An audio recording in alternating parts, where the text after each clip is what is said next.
Welcome back again. Military Guna TV here, doing a review for the Brighton versus Liverpool match.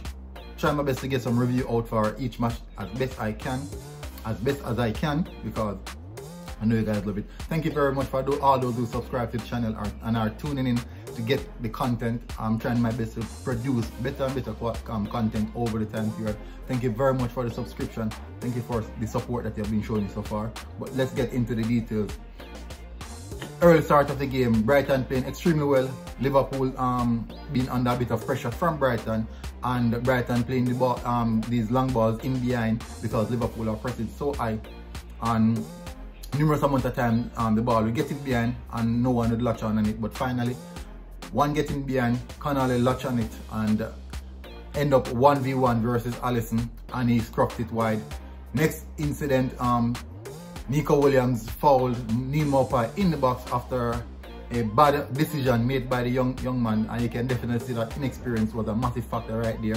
Maupay took the penalty, scruffed it wide as well, so two massive opportunities missed early in the game from Brighton, and definitely I thought that would have definitely cost them. Moving on, just as how these things are happening, seconds later or a minute or two later, in the 22nd minute, Neil Maupay goes down injured, and I do believe that injury was mostly about being embarrassed from all that he had did early on, and he came off the pitch, walked straight down the tunnel, and he was walking pretty steadily to me, so I'm not sure how is that an injury. That's why I said it's practically more being an embarrassed one, because quite a number of chances now penalty has missed for Brighton, and it has cost them massively. Move on to that, and the 35th minute, from Liverpool were taking a bit of more stride, moving up since Maupay came off, because the other striker that came out wasn't pressuring the defense that much. So 35th minute, goal disallowed from Salah, and it was questionable because the offside decision was very much a questionable one, but VAR gave it against Liverpool. Boom. Now we have seen where chances are being missed and questionable decisions are being made. Boom. One other thing that I realized is that Welbeck is so poor, and his pace is very much declining rapidly. Extremely poor touches inside the dangerous area, where he could have gotten a one-on-one 1v1 with the keeper, and because of a poor touch, he scruffed his opportunity. So blow it off half time. The statistics were Liverpool had 4 shots, 1 on target, 1 shot off target, and 2 shots were blocked. And Brighton had 5 shots, none on target, 4 shots off, and 1 was blocked. Moving into the second half, good start for the second half. Liverpool pressing high, trying to get something out of the game as early as possible. Boom, on the 68th minute, Diogo Jota had his goal, better than Firmino. I can tell you, Diogo Jota is a better player than Firmino. He's a more elite striker than Firmino as well. And I see Diogo Jota going further than Firmino in his career. He has a higher ceiling than Firmino, and I've told this to many people, but many have disagreed with me. But I do believe that he has a higher ceiling than Firmino. So he got a goal from Diogo Jota, assisted by Mohamed Salah. Very good taken goal, slotted in the far corner, low and hard, as we Jamaicans would call it, a grass cutter.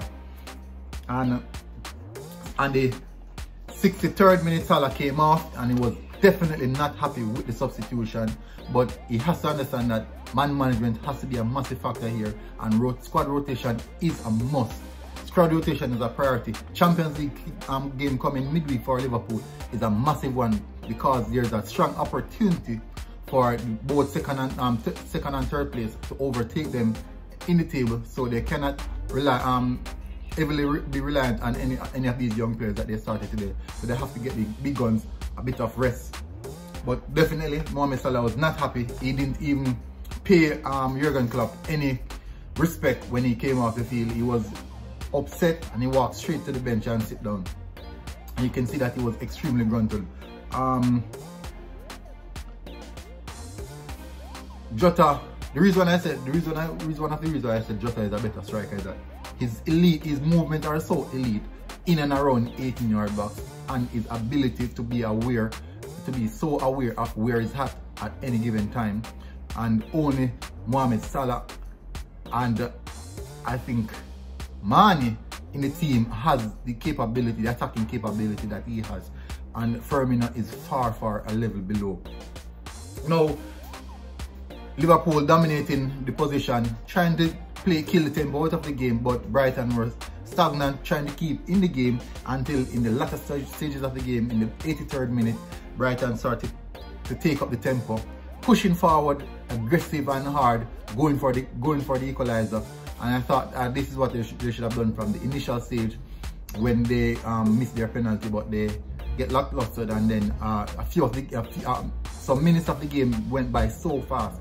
Now, in the latter stage, they were pushing very hard, trying to get the equalizer, and the 83rd minute, Sadio Mane scores a goal, and then now it was revealed offside by VAR again, which is another decision made by VAR. So there was actually a goal scored by Salah, which was reviewed by VAR, offside. Another one here, so 3 goals scored by Liverpool, and they only got 2. Got one of them. 2 were reviewed by VAR and ruled out. On the 91st minute now, after all this eye pressing, Brighton finally got the opportunity, and it was a foul on Welbeck. When Welbeck is so lackluster to go down since he got the direct hit from the defender. And I know for a fact that if that was any Liverpool player, he will go straight down after getting hit. Especially Mohamed Salah, he's been crying on the floor like he has gotten a gunshot or something hit him. A vehicle that's crashing him, because that is how they operate. Equalizer opportunity, and Pascal Gross stand up to be noted and take the penalty and slot it away, and that was the opportunity that they got, the third opportunity that they got, and they did something with it. Just imagine if they had put away the few that they got earlier, it would have been a better game in Brighton's favour. So from the 93rd minute, when they scored the penalty, up until the 96th minute, Brighton were very much pushing to get the winner, and they looked the more dangerous team in the latter stages of the game. So thank you very much for tuning in. This has been the Brighton versus Liverpool review. Thank you. This is Military Guna. I'm gonna give you something again for Manchester City versus Burnley. Another review there. So stay tuned in, keep checking in, and this is Military Guna, Mgtv.